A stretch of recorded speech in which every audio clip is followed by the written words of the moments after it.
Good morning students. Class 10th Hindi medium, विषय सामाजिक विज्ञान, अध्याय 3, भूमंडलीकृत विश्व का बनना, the making of global world. है ना। यहाँ आपको पाठ के आधार पर कुछ महत्वपूर्ण बिंदु दिए गए हैं, है ना, कि आपको पाठ में क्या बताया गया है। आप सब इसे ध्यान से पढ़ें और समझें। आपकी पाठ्यपुस्तक से आपको अनिवार्य रूप से पाठ को पढ़ना है। यहाँ आपको दिए गए पाठांतर्गत प्रश्नोत्तर, जो पाठ के अंदर से प्रश्न बने हैं, है ना। आपको पृष्ठ संख्या दी गई कि कौन से पृष्ठ पर कौन सा प्रश्न दिया गया है। तो ये हैं आपके पाठांतर्गत प्रश्नोत्तर।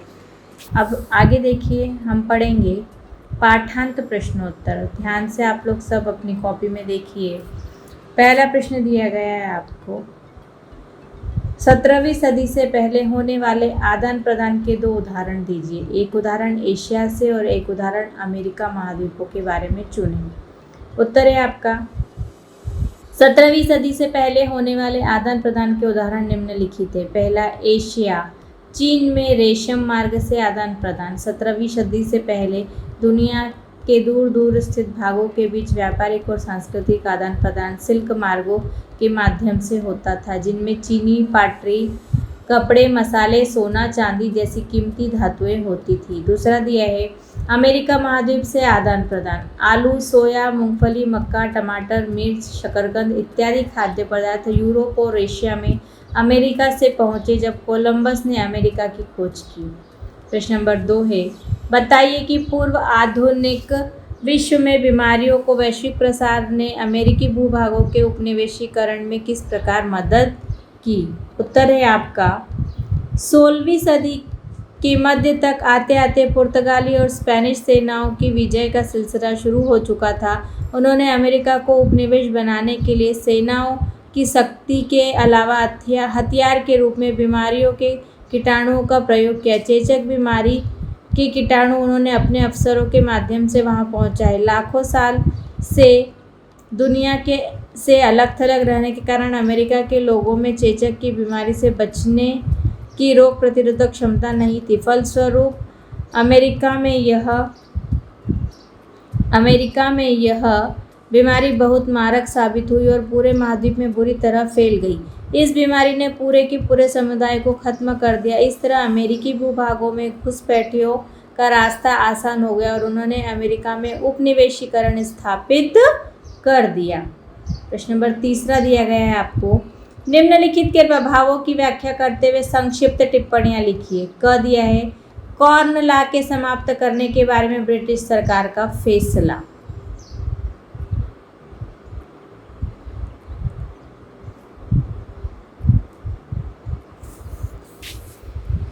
ख दिया है, अफ्रीका में रिंडरपेस्ट का आना। ग दिया है, विश्व युद्ध के कारण यूरोप में कामकाजी उम्र के पुरुषों की मात। घ दिया है, भारतीय अर्थव्यवस्था पर महामंदी का प्रभाव। न दिया है, बहुराष्ट्रीय कंपनियों द्वारा अपने उत्पादन को एशियाई देशों में स्थानांतरित करने का फैसला। क देखिए, कॉर्न लॉ के समाप्त करने के बारे में ब्रिटिश सरकार का फैसला। 18वीं सदी में ब्रिटेन की आबादी बढ़ने से कृषि उत्पादों की मांग बढ़ने लगी। बड़े भूस्वामियों के दबाव में सरकार ने मक्का के आयात पर भी पाबंदी लगा दी, जिसे कॉर्न लॉ के नाम से जाना जाता था। लेकिन खाद्य पदार्थों की ऊंची कीमतों से परेशान उद्योगपतियों और शहरी बाशिंदों ने सरकार को कॉर्न लॉ को फौरन समाप्त करने की गुजारिश की। कॉर्न लॉ के निरस्त हो जाने के बाद बहुत कीमत पर खाद्य पदार्थों का आयात किया जाने लगा। फलस्वरूप ब्रिटिश किसान आयातित माल की कीमत का मुकाबला नहीं कर पाए और हजारों लोग बेरोजगार हो गए, जिससे वे दूसरे देशों में पलायन करने लगे। ख, अफ्रीका में रिंडरपेस्ट का आना। अफ्रीका में 1890 के दशक में रिंडरपेस्ट नामक बीमारी बहुत तेजी से फैल गई। यह बीमारी अफ्रीका में एशियाई देशों से लाए गए जानवरों से अफ्रीका में फैली। अफ्रीका के समस्त भाग में यह बीमारी जंगल की आग की तरह वहां के मवेशियों में फैली। मवेशियों में प्लेग की तरह फैलने वाली इस बीमारी से लोगों के आजीविका और स्थानीय अर्थव्यवस्था पर गहरा असर पड़ा। रिंडरपेस्ट बीमारी ने अफ्रीका के 90% मवेशियों को मौत की नींद सुला दिया। अगला दिया है ग, विश्व युद्ध के कारण यूरोप में कामकाजी उम्र के पुरुषों की मौत। प्रथम विश्व युद्ध 1914 में शुरू हुआ और 1919 में समाप्त हुआ। मानव सभ्यता के इतिहास में ऐसा भीषण युद्ध पहले कभी नहीं हुआ था। इस युद्ध ने मौत और विनाश की ऐसी विभीषिका रची कि उसकी औद्योगिक युग से पहले और औद्योगिक शक्ति के बिना कल्पना नहीं की जा सकती थी। युद्ध में 90 लाख लोग मारे गए और 2 करोड़ घायल हुए। मृतकों और घायलों में से ज़्यादातर कौन थे? कामकाजी उम्र के लोग जो कामकाज करते थे। और इस महाविनाश के कारण यूरोप में कामकाज के लायक लोगों की संख्या क्या हो गई? कम हो गई। और जिससे क्या हुआ, जब ज़्यादातर लोग मर गए तो उनके परिवार की आय को भी प्रभावित हुई। घ दिया है भारतीय अर्थव्यवस्था पर महामंदी का प्रभाव। महामंदी का असर भारतीय अर्थव्यवस्था पर बहुत व्यापक रूप से हुआ है ना। अभी आप भी जानते हो कोरोना में भी यदि हमारा व्यवसाय नहीं चला तो अर्थव्यवस्था पर बहुत व्यापक रूप से असर हुआ है ना। उसी तरह से पहले का बताया गया है। 1928 से 1934 के बीच देश के आयात निर्यात घटकर लगभग आधे रह गए थे। किसानों और काश्तकारों को भारी हानि उठानी पड़ी क्योंकि कम निर्यात के कारण कच्चे माल के दाम भी गिर गए थे। पूरे देश में काश्तकार कर्जे में डूब गए थे। 1931 में मंदी अपने चरम पर पहुंच गई थी। शहरी वर्ग महामंदी से अधिक प्रभावित नहीं हुआ, परंतु ग्रामीण भारत असंतोष व उथल पुथल के दौर से गुजर रहा था। न बहुराष्ट्रीय कंपनियों द्वारा अपने उत्पादन को एशियाई देशों में स्थानांतरित करने का फैसला। विश्व का आर्थिक भूगोल एक बार फिर बदला। 70 के दशक के मध्य में अंतर्राष्ट्रीय वित्तीय संस्थाओं में कई परिवर्तन आए। 50 और 60 के दशक में बहुराष्ट्रीय कंपनियों का विश्वव्यापी प्रसार हुआ। बड़ी कंपनियों ने अपने संयंत्रों को उन्हीं देशों में लगाना प्रारंभ कर दिया जहां वे अपने उत्पाद बेचना चाहते थे। एशिया के ऐसे देशों में उत्पादन केंद्रित किए जहां वेतन कम देना पड़ता था। चीन में अन्य एशियाई देशों के मुकाबले सबसे कम वेतन देना पड़ता था। अतः इन कंपनियों ने यहाँ पर अत्यधिक निवेश किया। इससे अर्थव्यवस्था में भारी परिवर्तन आया। प्रश्न नंबर 4 है आपका, खाद्य उपलब्धता पर तकनीक के प्रभाव को दर्शाने के लिए इतिहास से 2 उदाहरण दें। उत्तर, खाद्य उपलब्धता पर तकनीक के 2 प्रभाव उल्लेख निम्नलिखित है। पहला, तेज चलने वाली रेलगाड़ियां बनी, बोगियों का भार कम किया गया, जलपोतों का आकार बढ़ा जिससे किसी भी उत्पाद को खेतों से दूर दूर के बाजारों में कम लागत पर और आसानी से पहुंचाया जा सके। दूसरा, पानी के जहाज़ों में रेफ्रिजरेशन की तकनीक स्थापित कर दी गई और जिससे जल्दी खराब होने वाली चीज़ों को भी लंबी यात्राओं पर ले जाया जा सका, जैसे आलू, ब्रेड, मांस, मक्खन आदि। प्रश्न नंबर 5वां दिया गया है आपको, ब्रेटन वुड्स समझौते का क्या अर्थ है? उत्तर है आपका, ब्रेटन वुड्स समझौता 1944 में अमेरिका में स्थित न्यू हैम्पशायर के ब्रेटन वुड्स नामक स्थान पर हुआ था। इसका उद्देश्य औद्योगिक विश्व में आर्थिक स्थिरता तथा पूर्ण रोजगार को बनाए रखना था। इसके लिए राष्ट्रीय मुद्राओं तथा मौद्रिक व्यवस्थाओं का अंतर्राष्ट्रीयकरण किया गया। यहाँ आपके प्रश्नोत्तर खत्म होते हैं। अब आपको दिया गया है चर्चा करें। कल्पना कीजिए कि आप कैरिबियाई क्षेत्र में काम करने वाले गिरमिटिया मजदूर हैं। इस अध्याय में दिए गए विवरणों के आधार पर आप अपने हालात और अपनी भावनाओं का वर्णन करते हुए अपने परिवार के नाम एक पत्र लिखें, है ना। तो ये पत्र दिया गया है, आपको इसको पढ़ना है। आगे देखिए, प्रश्न नंबर 7 दिया है आपको, अंतर्राष्ट्रीय आर्थिक विनिमयों में 3 तरह की गतियाँ और प्रभावों की व्याख्या करें। 3 प्रकार की गतियों के भारत और भारतीयों में से संबंधित एक उदाहरण दें और उनके बारे में संक्षेप में लिखें। अंतर्राष्ट्रीय आर्थिक विनिमयों में 3 तरह की गतियों और प्रवाहों का उल्लेख किया गया है। पहला है व्यापार का प्रवाह। यह 19वीं सदी में मुख्य रूप से वस्तुओं जैसे कपड़ा या गेहूं आदि के व्यापार तक सीमित था। दूसरा है श्रम का प्रवाह। इसमें लोग काम या रोजगार की तलाश में एक जगह से दूसरी जगह जाते हैं। तीसरा है पूंजी का प्रवाह। इसमें अल्प या दीर्घ अवधि के लिए दूर दराज के इलाकों में निवेश कर दिया जाता है।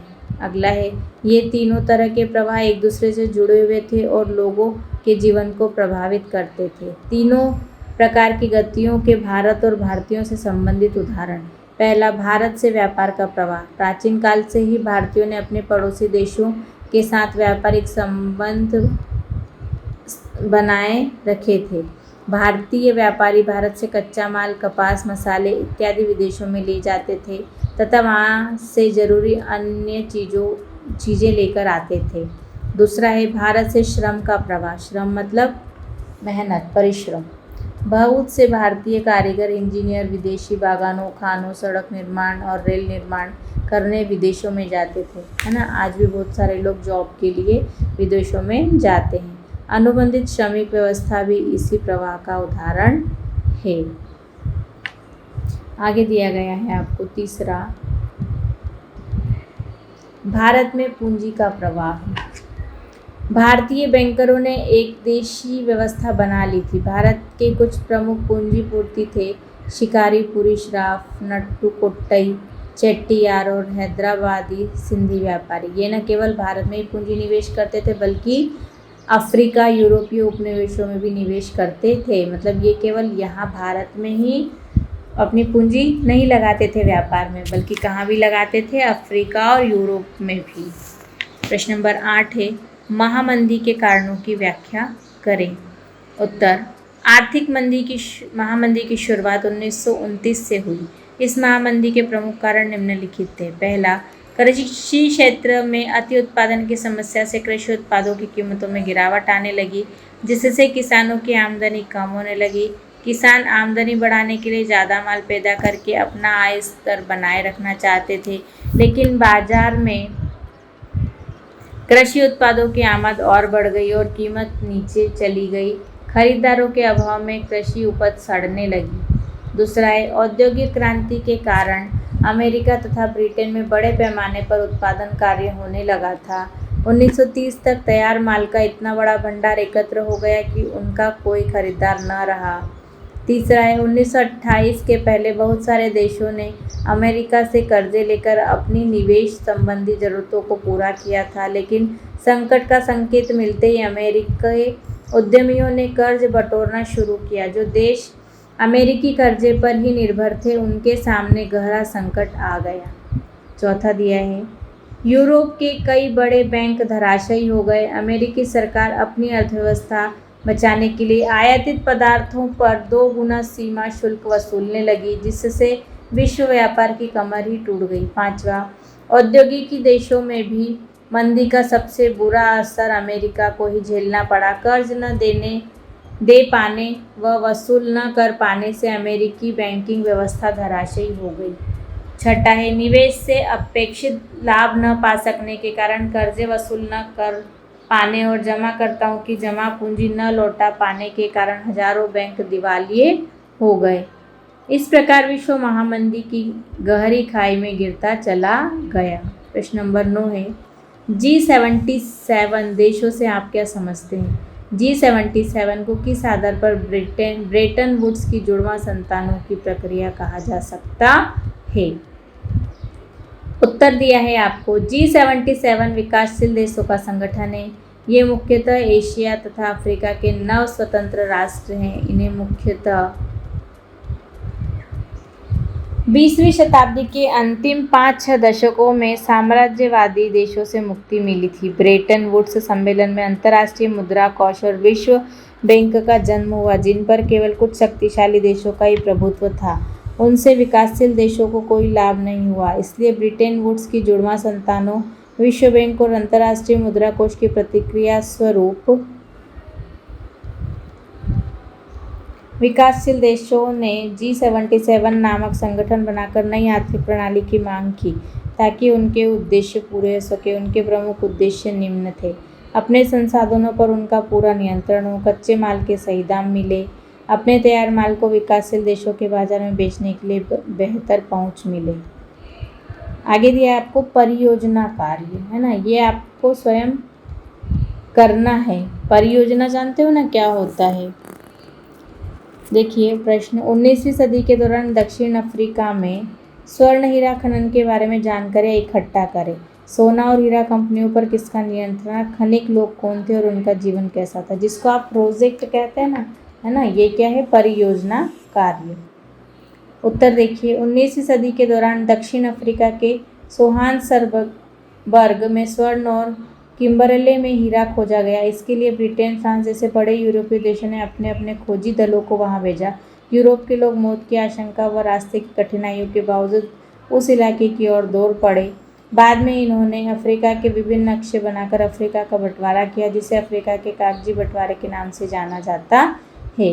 सेसिल रोड्स पहला यूरोपीय था जिसने स्वर्ण तथा हीरे के खदानों को खरीदकर डी बीयर्स की स्थापना की तथा इस क्षेत्र में एकाधिकार समाप्त किया।